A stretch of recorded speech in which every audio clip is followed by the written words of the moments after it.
TDP అధినేత చంద్రబాబుతో బెంగళూరు ఎయిర్పోర్టులో Karnataka deputy CM DK Shivakumar మంతనాలు జరపడం ఏపీ రాజకీయాల్లో హాట్ టాపిక్ గా మారిపోయింది. చంద్రబాబు డీకే శివకుమార్ భేటీ గిడుగు ఆసక్తికర వ్యాఖ్యలు. జగన్మోహన్ రెడ్డి గారి పరిపాలనలో అంతా మాఫియానే తప్పించి రాష్ట్ర ప్రజలకు కానీ పేదలకు కానీ బడుగు బలహీన వర్గాలకు కానీ అట్టడుగు వర్గాలకు కానీ మైనారిటీలకు కానీ జరిగినది ఏమీ లేదు అనేటువంటిది మనకు అర్థమవుతోంది. శాంతి భద్రతలు కూడా మనం చూసాం. చంపి పడేస్తే ఎక్కడ దిక్కులేనటువంటి పరిస్థితి. నిన్న ఒక గౌరవ శాసనసభ్యుడు ఒక పత్రికలో పనిచేస్తున్నటువంటి విలేకరిని చనిపోయినప్పుడు అతను రాసుకున్నాడు, నా ఆత్మహత్య జరిగింది, నా ఆత్మకు హత్యకి కారణం ఫలానా వ్యక్తి అని సూసైడ్ నోట్లో రాసుకున్నటువంటి పరిస్థితి. ఎంత మెంటల్ టార్చర్ చేశారంటే పలు విధాలుగా వారిని ఇబ్బంది పెట్టారు. ఈవెందో వాళ్ళకి సంబంధించినటువంటి వ్యక్తే, వాళ్ళకి సంబంధించినటువంటి పేపరే అయినప్పటికీ కూడా ఈ విధంగా జరిగింది. చాలా సన్నిహితంగా ఆ ఎమ్మెల్యే గారితో ఉండి పనిచేసినటువంటి వ్యక్తి ఒత్తిళ్లు తట్టుకోలేక చనిపోయినటువంటి పరిస్థితి. ఈరోజు ఉదయం మా జిల్లా కాంగ్రెస్ కమిటీ అధ్యక్షులు నేతృత్వంలో ఒక ప్రతినిధి బృందం అక్కడికి వెళ్ళడం జరిగింది. వారి కుటుంబ సభ్యులందరినీ కూడా కలవడం జరిగింది. వాళ్ళందరూ కూడా ఆన్ రికార్డు చెప్తున్నారు, ఈ జరిగినటువంటి సంఘటన అంతా కూడా చాలా దురదృష్టకరం, మా అబ్బాయి చనిపోవడానికి కారణం వీళ్ళే అని చెప్పి వాళ్ళు చెప్తున్నటువంటి పరిస్థితి. సో ఇక లా అండ్ ఆర్డర్కి సంబంధించి ఎక్కడా కూడా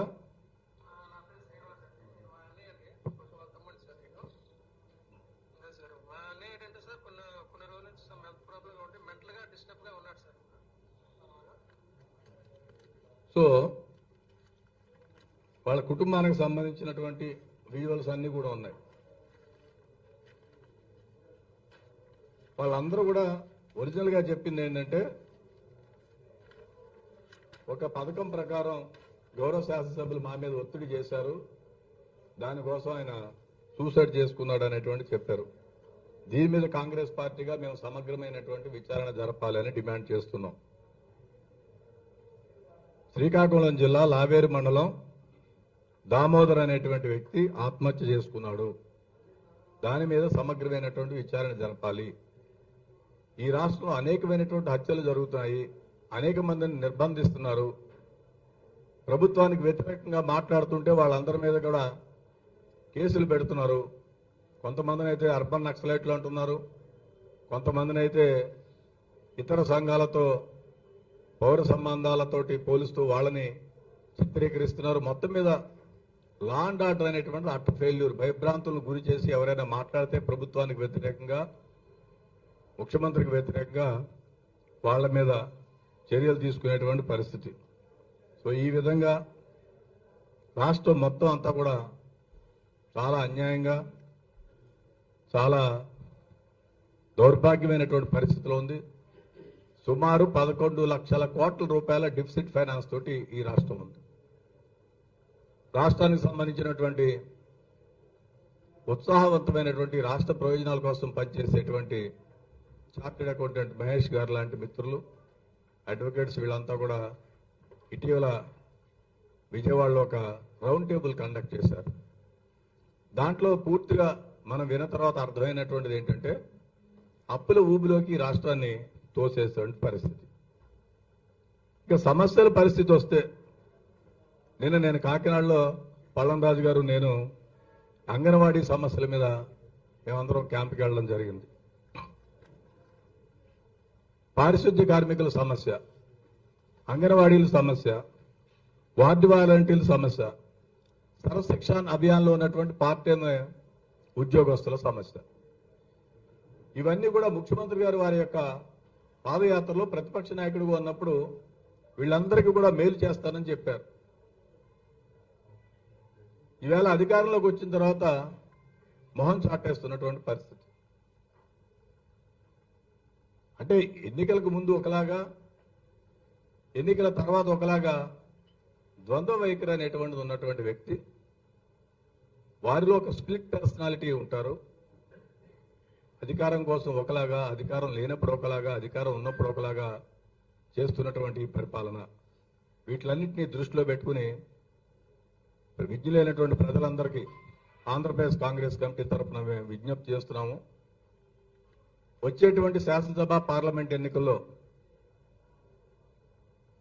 అసలైన సిసలైన కాంగ్రెస్ కు ఓటు వేయండి. అది నకిలీ కాంగ్రెస్. ప్రజలకు తెలియక పాపం రాజశేఖర రెడ్డి గారి పేరు, కాంగ్రెస్ పార్టీ అని రెండు ఉన్నాయి కదా ముందు, వైఎస్ఆర్ కాంగ్రెస్ అంటే అది నమ్మి మోసపోయారు ప్రజలందరూ కూడా.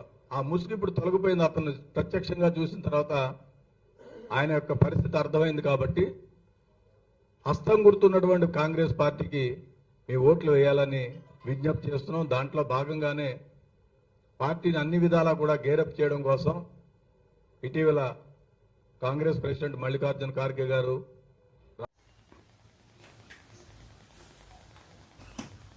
ముఖ్యమంత్రి జగన్మోహన్ రెడ్డి ఎన్నికల ముందు రాష్ట్ర వ్యాప్తంగా 730 హామీలు ఇచ్చినట్లు మాజీ ఎమ్మెల్యే విశాఖ దక్షిణ నియోజకవర్గ టీడీపీ ఇన్ఛార్జ్ గండి బాబ్జీ గుర్తు చేశారు.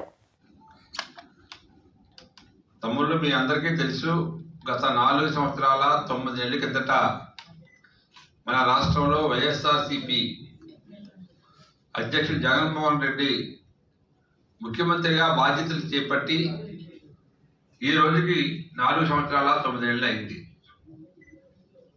సో ఈ 4 సంవత్సరాల 9 నెలల ప్రయాణం లెక్కేసుకుంటే అతను ఆ రోజు మనకి నవరత్నాలు అని చెప్పి అవి మెయిన్ హెడ్డింగ్లో ఉంచి, ఇవి కాకుండా సుమారు 730 హామీలు ఇచ్చాడు ఈ రాష్ట్రానికి.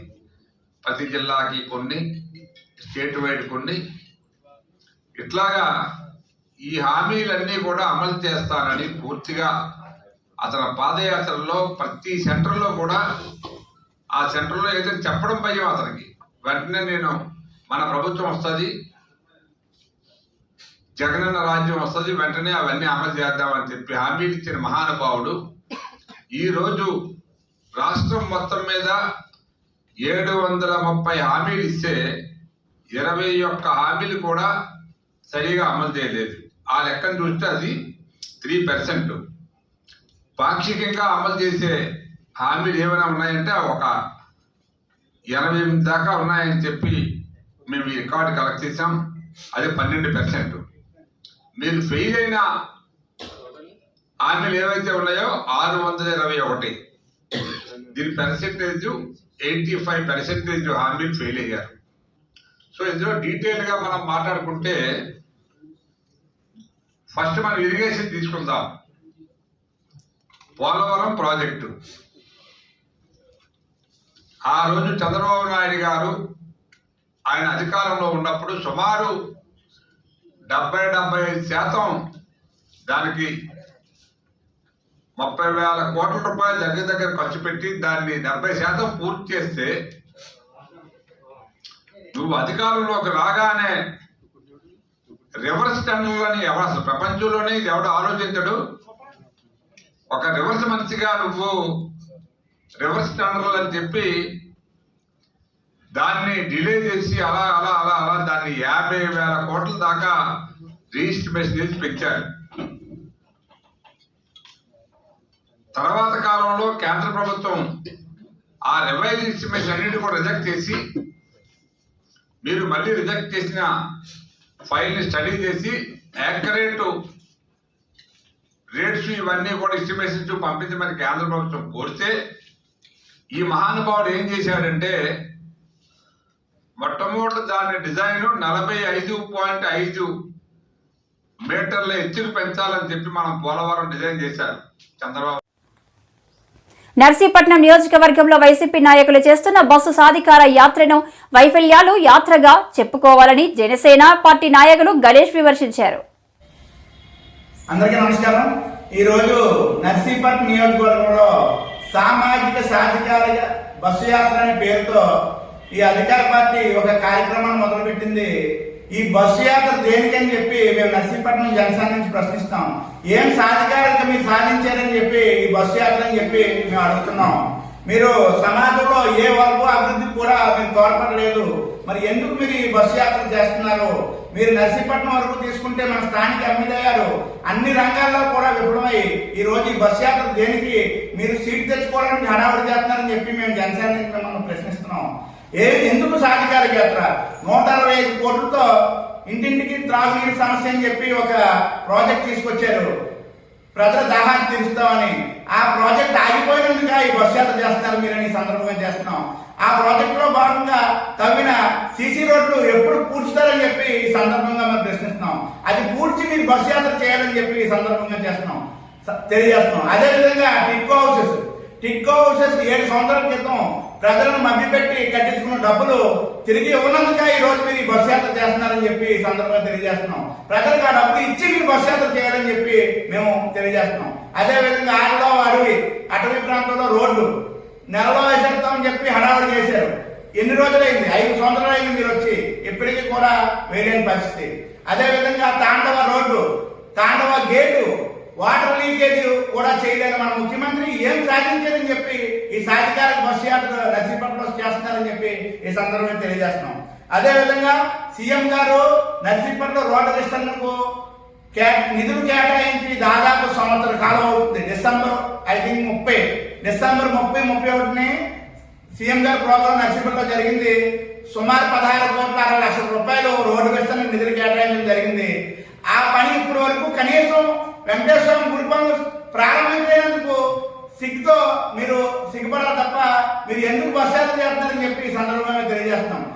ఏ రంగం కూడా అభివృద్ధి చెందలేని మీరు సాధికారిక బస్సు యాత్ర పేరుతో నర్సీపట్నం అభివృద్ధి సెంటర్ లో నిన్నటి మొన్నటి వరకు ఉన్న డివైడర్ని కంగారుగా తీసేసి మీ బస్సు యాత్ర ప్రోగ్రాం కోసం ట్రాఫిక్ ని అస్తవ్యస్తంగా చేసి నర్సీపట్నం ప్రజలు ఇబ్బంది పెడుతున్నారని చెప్పి ఈ సందర్భంగా తెలియజేస్తున్నాం. మీరు చేసే ఈ చేతకాని చర్యల వల్ల అమాయక ప్రజలు, స్కూల్ విద్యార్థులు కూడా ఈ రోజు అనేక ఇబ్బందులు పడ్డారని చెప్పి తెలియజేస్తున్నాం. మీరు బుద్ధి తెచ్చుకొని ప్రజలకి ఇబ్బంది కలగకుండా చేయాలని చెప్పి మేము జనసేన పార్టీని తెలియజేస్తున్నాం. మీరు ఎన్ని డ్రామాలు చేసినా మీకు సీట్ కూడా ఎవరంటున్నారు ఎమ్మెల్యే గారు, మీకు అయిపోయింది మీ పని. ఎప్పుడు ఎలక్షన్ పెడితే అప్పుడు ప్రజలకు మీకు బుద్ధి చెప్పడానికి సిద్ధంగా ఉన్నారని చెప్పి ఈ సందర్భంగా తెలియజేస్తున్నాం. మరొకసారి ఈ చేతకాని చేష్టలు, చేతకాని పనులు కంగారుగా చేసి నర్సీపట్నం ట్రాఫిక్ మొత్తం అస్తవ్యస్తంగా చేశారు. ఇలాంటి పనులు ఆపాలని చెప్పి తెలియజేసుకుంటూ సెలవు తీసుకున్నాం. జై జనసేన, జై జనసేన, జై జనసేన, జై జనసేన. ఓకే, ఖచ్చితంగా. నన్ను ఎవరూ తక్కువ అంచనా వేయాల్సిన అవసరం లేదు. సమయం వచ్చినప్పుడు రిటర్న్ గిఫ్ట్ ఇస్తాను. నన్ను రెచ్చగొట్టారు, త్వరలోనే వైసీపీని కూడా క్లీన్ చేస్తా అంటూ విశాఖ ఎమ్మెల్సీ వంశీకృష్ణ కీలక వ్యాఖ్యలు చేశారు. మీరు ఎందుకు ఎవరు బీసీలలో టాప్ నాయకులు? మేము బీసీలకి సాధకాల యాత్ర అని చేస్తా ఉన్నాం. దేనికి పనికొచ్చింది యాత్ర? ఎంతోమంది బీసీలు ఇవాళ నోరు ఇప్పడానికి రెడీగా ఉన్నారు. ముందు అది చూసుకోండి. ఎవరు విమర్శించకుండా ముందు అక్కడ జారిపోకుండా కాపాడుకోండి. ఇంకొకరు విమర్శించే బదులు మీ సంగతి తెలుసుకోండి. టాప్ 10 యాంటీ ఉన్నారు బీసీలు అందరూ. వాళ్ళ సంగతి తెలుసుకోండి ఫస్ట్. మీరు నా గురించి కాదు. ఇక్కడ చూడండి, అమర్ మాట్లాడుతూ పొలిటికల్ ఆత్మహత్యలు మరి ఏ విధంగా నాకు తెలియట్లేదు. ఆయన పార్టీ మారాడు, మంత్రి అయిపోయాడు. ఆయన ఆత్మహత్య కానప్పుడు మా ఎలాగ ఆత్మహత్యలు అవుతాయో నేను ఆయన గురించి అసలు మాట్లాడదలుచుకోలేదు. తప్పనిసరి పరిస్థితుల్లో మాట్లాడాల్సి వస్తూ ఉంది. ఆయన ఆత్మహత్య అయితే నాకు ఆత్మహత్య. ఆయన ఎన్ని పార్టీలు మారాడో ఆయన తెలుసు. మరి ఆయన ఆత్మహత్య కానప్పుడు మా ఎలాగ ఆత్మహత్యలు అవుతున్నాయి. మరి 2 సార్లు ఓడిపోయాడు. నువ్వు ఎన్నిసార్లు ఓడిపోయి తెలుసు? 6 సార్లు ఓడిపోయింది. మీరు 2 సార్లు ఓడిపోయినా ఎమ్మెల్సీ దానం చేయలేదు. కోట్లు ఖర్చు పెట్టా. నీకంటే ముందు పార్టీలో ఉన్నా. నా జీవితం త్యాగం చేశా. రోడ్ల మీద పడుకున్నాం, రోడ్ల మీద దొల్లడం, సిటీ మొత్తం తిరిగాం, జిల్లా మొత్తం తిరిగాను. జిల్లా మొత్తం ప్రెస్ మీట్లు పెట్టా, జిల్లా మొత్తం మీటింగ్లు పెట్టా, జిల్లా మొత్తం ఖర్చు పెట్టా, 2 జిల్లాలకు పెట్టా. ఎక్కడ బై ఎలక్షన్ అయితే అక్కడికి వెళ్ళి ఖర్చు పెట్టా. ఆర్థికంగా సపోర్ట్ చేశా. నువ్వేం చేసి మంత్రి అయ్యావు? వచ్చి జాగ్పాటు కొట్టావు. నువ్వు కూడా మాట్లాడితే జనాలు నవ్వుకుంటున్నారు. ఎప్పుడు మాట్లాడతా అంత తాగు. నువ్వు మాట్లాడతావు నవ్వుతాడు. నువ్వు కూడా మాట్లాడితే అర్థం. అసలు నువ్వు ఎక్కడ పోటీ చేస్తావు? ట్రాఫిక్ పోటీ. నువ్వు పరిశ్రమల మంత్రి, ఐటీ మంత్రి కదా. నువ్వు ఎక్కడ పోటీ చేస్తావు ఫస్ట్ అది చెప్పు చాలు. నువ్వు అది గెలువు. ఆత్మహత్య ఎలక్షన్ రిజల్ట్ తర్వాత ఎవరితో ఆత్మహత్య, ఎవరితో హత్య కరెక్ట్ క్లారిటీ వస్తుంది. అప్పుడు మాట్లాడుకుందాం మనందరం. నన్ను మాట్లాడించుక దయచేసి. నేను ఒకటే చెప్తా ఉన్నా, విమర్శించే ప్రతి ఒక్కరికి వాళ్ళ వ్యక్తిగత జీవితం ఏమిటో తెలుసుకొని విమర్శలు చేయండి. వాళ్ళు ఎలాంటి వాళ్ళు కనుక్కొని విమర్శ చేయండి. పొలిటికల్గా నా అవసరం, నేను పార్టీ మాత్రమే చెప్పా. అందరూ ఇవాళ వైఎస్ఆర్ కాంగ్రెస్ పార్టీ వాళ్ళు ప్రతి ఒక్కరు కూడా వివిధ పార్టీ నుంచి వచ్చిన వాళ్ళే. వాళ్ళని తిట్టండి, వాళ్ళు కూడా తిట్టండి. మంత్రులు ఒకరు రాక్షసులు అన్నారు, ఒకరు ఎందుకు పుట్టామన్నారు, ఒకరు ఎక్కడి నుంచి వచ్చామన్నారు, నోటికి అయితే మాట్లాడారు. వాళ్ళందరూ వాళ్ళ మంత్రులు. మరి వాళ్ళని తిట్టలేదు, వాళ్ళని తిట్టండి. రాక్షసులు అనే వాళ్ళని తిట్టండి. సిగ్గు లేదా మీకు నా గురించి మాట్లాడడానికి? సోషల్ మీడియాలో పోస్టులు పెడతారు నా మీద. సిగ్గుందా మీకు ఒక్కొక్కరికి? యాదవల్లారా, ఇవాళ మీ పార్టీలో ఉన్న వాళ్ళు ఎవరు? నేను దాకా నేను అక్కడి నుంచి వచ్చా. ఇవాళ నేను మాట్లాడుతానంటే నేను చెప్పా, మీ ఎవరి వల్ల కాదు, నా ఆత్మ చెప్తా ఉంది. నేను ఇంట్లో ఫ్యామిలీ కూడా చెప్పకుండా పార్టీ మాట్లాడాను, మా ఫ్యామిలీ కూడా చెప్పకుండా. మిమ్మల్ని ఎవరు నిందించలేదు, నేను ఒక మాట మాట్లాడలేదే. నా కోసం, నా పొలిటికల్ జీవితం కోసం మాత్రమే పార్టీ మారేది తప్ప ఇంకొకరు కాదని చెప్పిన తర్వాత కూడా నా మీద కామెంట్ చేస్తున్నారంటే మీరు అసలు ఎలాంటి వాళ్ళు అర్థం చేసుకోవాలి. కామెంట్లకు భయపడ్డావు, దేనికి నేను భయపడ్డాను. మీరు నా వ్యక్తిత్వం గురించి తెలియదు మీకు. మీరు ఏదో భయపిస్తే భయపడడానికి నేనేం పిల్లిని కాదు, గుర్తుపెట్టుకోండి. మీరు చేసిన పాపాలు, మీరు చేసిన విధానాలు ఈ రాష్ట్రంలో ఎవరు చేయరు. ఇంకొక విషయం మీకు చెప్పాలి ఇక్కడ, స్థానికంగా పార్టీ పరిస్థితులు, నేను కూడా పార్టీ మారడానికి మేజర్ కారణం. ఇవాళ మాజీ బీసీ గారు ఒక ఆయన ఉన్నారు, ఆయన ఒక వ్యవస్థను నడిపాడు. కార్పొరేషన్ ఎన్నికల్లో నా మనుషులందరినీ పక్కన పెట్టి నేను టికెట్ అడిగితే నువ్వు మేయర్ కావాలి కదా, నీకెందుకు కామనమని నన్ను జమాయించి అసలు టికెట్ డిసైడ్ చేసింది ఆయన. రూమ్లో పార్టీ ప్రెసిడెంట్గా నన్ను కూర్చోబెట్టకుండా ఆయన కూర్చొని టికెట్ డిసైడ్ చేసి ఇవాళ ఇంకొక 20 టికెట్ లేక సీట్లు గెలిచి ఆ రోజు చెప్పిన మాట ఏంటంటే ఇవాళ 50 సీట్లతో ఆగడానికి కారణం కూడా ఆయనే. ఉత్తరాంధ్రలో కమ్యూనిటీ కార్పొరేషన్ పదవులు డైరెక్ట్లను ఎవరు వేసారనుకున్నారు? ఏ పార్టీ నాయకుడే లేదు, ఆయన వేసినవే. అందరు నోరు మూసుకొని కూర్చున్నారు. అంత దిగజారి బతకాల్సిన పరిస్థితి మాకు లేదు. ఆయనతో చేయించుకో, ఆయన ఎవరు అసలు? పార్టీకి ఆయన సంబంధం ఏంటి? ఎప్పుడు జెండా పట్టుకున్నాడా? ఎప్పుడు ఎక్కడ చూసావా? ఆయన దగ్గరికి దండం పెట్టలేదు కాబట్టి నాకు మేయర్ తీశారు.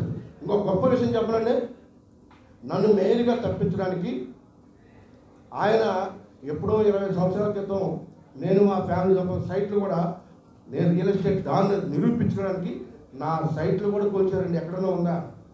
ఒక లాయర్ని పంపించి విజయవాడ నుంచి రప్పించి విశాఖపట్నంలో అయినా రియల్ ఎస్టేట్ చేశాడు. ఈ రియల్ ఎస్టేట్ చేసి 1000 కోట్లు సంపాదించాడు. ఆయన సైట్లు ఉన్నాయి, వాటిని అన్ని 20లో పెట్టండి, గవర్నమెంట్ దగ్గర కోట్లు ఇచ్చాడు అని చెప్పి నా సైట్లు కూడా కొనిపించారండి. ఎంత అన్యాయం చెప్పండి. 20 సంవత్సరాల క్రితం కొనుక్కున్న నా సైట్లు కొనిపించాడు తీసి ఒక లాయర్ని పెట్టి. ఆయనకి ఏదో చర్చ ఇస్తా ఉన్నాడు, ఇప్పుడు ఇవ్వలేదు, ఆయన కూడా పారిపోయాడు. నా సైట్లు కొనిపించాల్సిన అవసరం ఉందండి. ఆ సైట్లు మా ఊళ్ళు ఉంటే ఎందుకంటే కొలమన్నారని చెప్పారంట.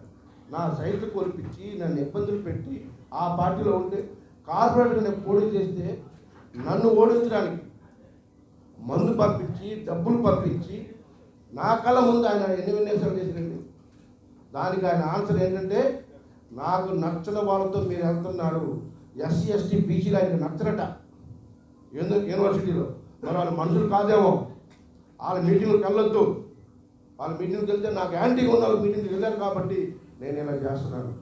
ఒకరోజు ఒక చిన్న మీటింగ్లో కూర్చుంటే వాళ్ళందరూ అన్నా నువ్వు నా టికెట్ గురించి పట్టించుకోలేదట అన్నారు. ఎవరు అన్నారు? బీసీ గారు చెప్పారు. నీకు నాకు చెప్పారు, నాకు అందరూ 10 మంది కల చెప్పాడు ఆయన. అంటే ఆ 10 మందిని కూడా నా దగ్గర నుంచి దూరం చేయాలి, వాళ్ళందరూ నా మీద పంపించాలని ఉద్దేశం. ఆయనకి అసలు పార్టీకి సంబంధం ఏంటండి? ఎఫ్ఎన్సీసీలో కూడా ఆయన చెప్పడండి. అసలు క్రిమినల్ కసూర్ తప్పుకి ఆయనకి సంబంధం ఉందండి? అసలు రాజకీయాలకి సంబంధం ఒక బీసీసీలో ఉండి కార్పొరేట్ స్థాయి నుంచి మంత్రి వరకు వెళ్ళి ఆయన కాలంలో పడాల్సిన అవసరం ఉందండి? విశాఖపట్నంలో అంత దౌర్భాగ్యం ఎప్పుడు చూసాం మనం? ఆత్మ గౌరవం లేకుండా ఆత్మాభిమానం చంపుకొని ఇవాళ నాయకులందరూ బతుకుతూ ఉన్నారు, నాకు కాలంలో పడుతున్నారు. ఆయనకి పార్టీకి ఏంటంటే సంబంధం? ఆ రోజు జెండా పట్టుకొని యూనివర్సిటీలో గొడవలు చేసి 7 సీట్లు కోల్పోయిన వాళ్ళందరూ ఇవాళ ఒకరు ఉన్నారండి అక్కడ. మొత్తాన్ని చంపేశారు. ఒక నలుగురిని పెట్టి ఏం మాట్లాడుతున్నారు నా గురించి అని ఎంక్వైరీ చేసుకొని వాళ్ళందరూ జీవం లేకుండా చేశారండి. ఇవాళ వైఎస్ఆర్ కాంగ్రెస్ పార్టీ దుస్థితికి కారణం తలుచుకుంటే బాధేస్తుంది. కనీసం 3 టర్ములు సీఎంగా జగన్మోహన్ రెడ్డి గారు ఉంటారు అనుకున్నాను. మేధావులు అనుకున్నారు, ఎంతోమంది కోరుకున్నారు. ఇవాళ ఆయన పరిస్థితి చూస్తుంటే విశాఖ జిల్లాలో శాంతి భద్రతలకి ఎక్కువ ప్రాధాన్యత ఇస్తున్నట్లు నగర పోలీసు కమిషనర్ డాక్టర్ తెలిపారు. వార్షిక క్రైమ్ రివ్యూ ప్రెస్ మీట్ లో ఆయన మాట్లాడుతూ ఇదివరకటి కంటే క్రైమ్ రేటు తగ్గిందని చెప్పారు.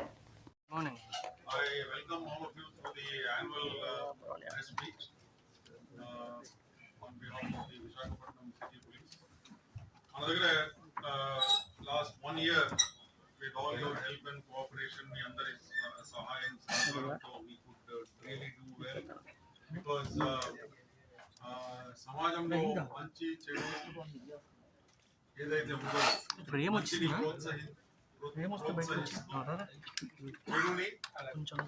చెడుని అదంతా కూడా తగ్గిస్తూ ఏ విధంగా ముందుకు వెళ్ళాలో ఆ విధంగా దాంట్లో భాగంగా the press and media are really happy to have cooperated wholeheartedly. మాలో కూడా whatever పొరపాటు ఏదైతే జరిగిందో దాన్ని బయటపెట్టడం, తర్వాత దాన్ని అందరి దృష్టికి తీసుకురావడం, దాంట్లో people have played a very important role. But for your help and cooperation, అదంతా కూడా బయటకు వచ్చేది కాదు. So that is one thing very nice and good because press is a very important pillar of the democratic institutions. So that way we are very happy.